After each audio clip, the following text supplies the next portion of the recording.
কি বললি তুই? আর একবার বল। আমি কি ভুল শুনলাম? আমার হাত পা কেমন যেন কাঁপছে। চুপ করে থাকলি কেন বল? কি বললি তুই? আরো একটা বিয়ে করেছিস? আমি সেই জন্যই প্রথমে বিয়েটা করতে চাইছিলাম না, কারণ তখন অলরেডি আমার বিয়ে হয়ে গেছিল।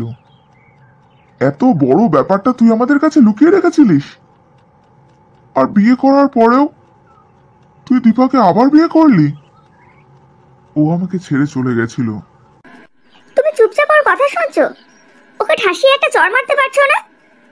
যে মেয়েটা কোনো দোষই করেনি তারপরেও মার খেলো, তাহলে ও বাদ যাবে কেন যখন সব দোষ ওর? তুই কোন সাহসে আমাদেরকে না জানিয়ে বিয়ে করেছিস? আর বিয়ে যখন করলি তাহলে আমাদেরকে জানালি না কেন? এখন তো তোর জন্য আমরাও জেলে যাব। তুমি একটু চুপ করো, আগে পুরো ব্যাপারটা আমি ওর কাছে শুনবো। বলা যায়, এত বড় অন্যায়টা তুই কি করে করলি? জ্যোতিকে আমি 2 বছর ধরে ভালোবাসি। ভেবেছিলাম তোমাদেরকে ওর কথা বলবো, কিন্তু ও বিয়ের কোনো আশ্বাস দিচ্ছিল না বলে আমি তোমাদেরকে বলতে পারিনি। হঠাৎ করে ও একদিন এসে বলল, আমরা আজকেই বিয়ে করব, নইলে ওর বাবা অন্য কারোর সঙ্গে ওর বিয়ে দিয়ে দেবে। সেই শুনে আমি ওকে হারানোর ভয় পেয়েছিলাম। সেদিনকেই আমরা বিয়ে করেছি। তারপর একটা কাজের জন্য ও আমাকে ছেড়ে চলে গেছিল। বলেছিল 6 বছর আসতে পারবে না। সেটা শোনার পর ওর উপরে আমার খুব রাগ হয়েছিল।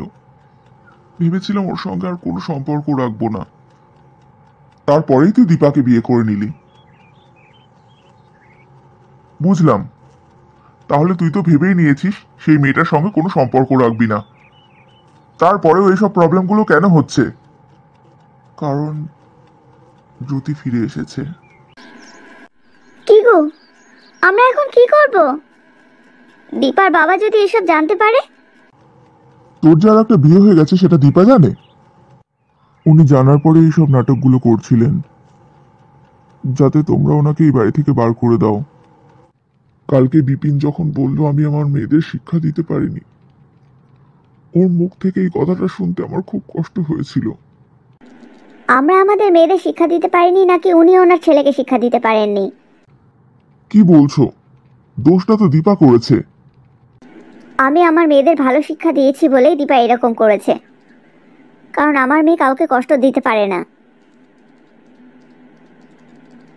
এইভাবে আমাকে অবাক হয়ে দেখার কিচ্ছু নেই, কারণ আমি ঠিকই বলেছি। তোমার ওই অজয় অন্য মেয়ের চক্করে পড়ে আছে। এদিকে আমার মেয়েটা এত সাদা সিধে, সাদা সিধে বলবো না বোকা বলবো সেটাও বুঝতে পারছি না। দীপা সেই মেয়েটার সঙ্গে অজয় মিল করিয়ে দেওয়ার জন্য এসব করছে। দীপা তোমাকে এই কথাগুলো বলেছে? আমাকে কিছু বলেনি, যদি কথায় কথায় ওর কাছ থেকে এইসব কথাগুলো বার করেছে। এই কথাগুলো যদি সত্যি হয়, তাহলে তো অজয়কে আমি ছাড়বো না। আমার মেয়েকে ঢাল বানিয়েও নিজের কাজ করে যাচ্ছে। বিয়ের পরে অন্য কারোর সঙ্গে সম্পর্ক রাখা মানে অবৈধ সম্পর্ক রাখা, আর একটা অবৈধ সম্পর্ককে বাঁচিয়ে রাখার জন্য দীপা কেন এরকম করছে সেটাই বুঝতে পারছি না। মা, আমি কলেজ যাচ্ছি। তুই যেখানে খুশি সেখানে যা, আমাকে জানানোর কোনো দরকার নেই। যখন তোর জীবনে কি ঘটছে না ঘটছে সেটা আমাকে বলার প্রয়োজন মনে করিস না, তাহলে তোর কোনো ব্যাপারেই আমি মাথা গলাবো না। দীপা, তোর মা এসব কি বলছে? অজয়ের অন্য কারোর সঙ্গে সম্পর্ক আছে? দীপা ভালো সেটা আমি জানি, কিন্তু এতটা বোকামি কি করে করলো? তোর দোষ ঢাকার জন্য ওর নিজেকে সবার নজরে খারাপ করার কি দরকার ছিল? সেটাই তো আমিও বুঝতে পারছি না। এখানে দীপার কি স্বার্থ আছে? নাকি ওরও এমন কোনো ব্যাপার আছে যে ও তোর সঙ্গে থাকতে চায় না? না না বাবা, ওনার এইসব কিচ্ছু নেই। উনি খুব ভালো। ভালো জেনেই তো আমি ওকে এই বাড়ির বউ করে নিয়ে এসেছিলাম। ভেবেছিলাম তুই ওর সঙ্গে খুব ভালো থাকবি, সুখে থাকবি। জানি না তুই কাকে না কাকে বিয়ে করে বসে আছিস। আমি অন্য কোনো মেয়েকে এই বাড়ির বউ বলে মেনে নেব না। যে করেই হোক সেই মেয়ের সঙ্গে সম্পর্ক শেষ কর। দীপা এই বাড়ির বউ আছে আর থাকবে।